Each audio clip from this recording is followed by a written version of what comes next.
By the way, Germany's the last stop in President Obama's three-country tour. He began the week, of course, with a bit of a tense trip to Saudi Arabia as that region faces numerous critical challenges. Tucked in amidst all the trouble is Jordan, where King Abdullah II is not only managing the influx of more than 1 million refugees, but also waging a constant battle against the threats from ISIS. There are growing questions about why the U.S. and in that region more Arab nations aren't stepping up to do more for the man who's been viewed as our most faithful Sunni Arab ally. Joel Rosenberg, best-selling author and former advisor to Israeli Prime Minister Benjamin Netanyahu, met days ago with King Abdullah, came away with some key insights and joins us now live from Jerusalem. Welcome to you, Joel. Great to be with you, Shannon. Shalom from Jerusalem. And listen, let me ask you, you had an unbelievable amount of access, a special invitation from King Abdullah. Tell us a little bit about what you saw and what kind of viewpoint it gives you now on exactly what Jordan and that region is facing. Yeah, it was fascinating.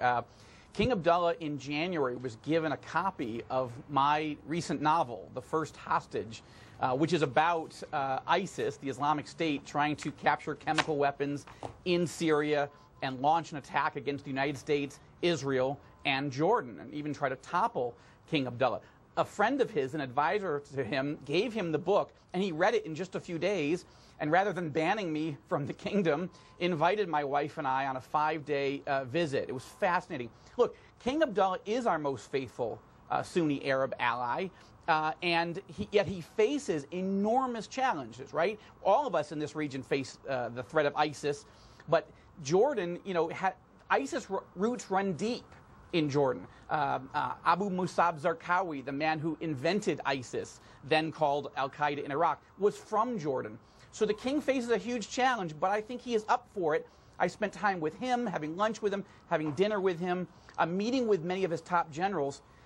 He's a special forces guy. He was the head of special forces in Jordan before he took the throne. But he needs more American, Arab, and international help.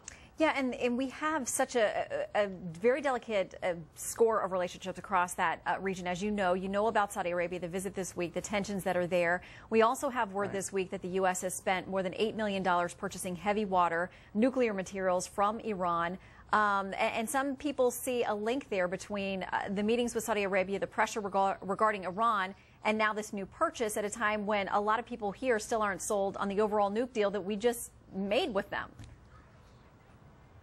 Yeah, what's surprising to almost every Sunni Arab leader in the region, certainly Israel as well, is why the President of the United States is tipping away from our historic allies, Jordan, Egypt, Saudi Arabia, the Gulf Emirates, and again, obviously Israel is our most faithful ally in the entire region, and tipping all this effort to help Iran and not taking decisive measures to destroy ISIS once and for all.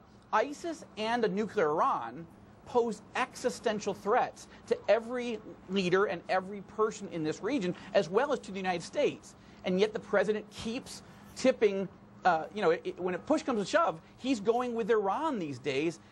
This is a huge mistake, and it bothers me, it bothers many in this region. Well, Joel, we thank you so much for giving us some insights. You've written an op-ed that tells even more about that amazing trip you had with the king.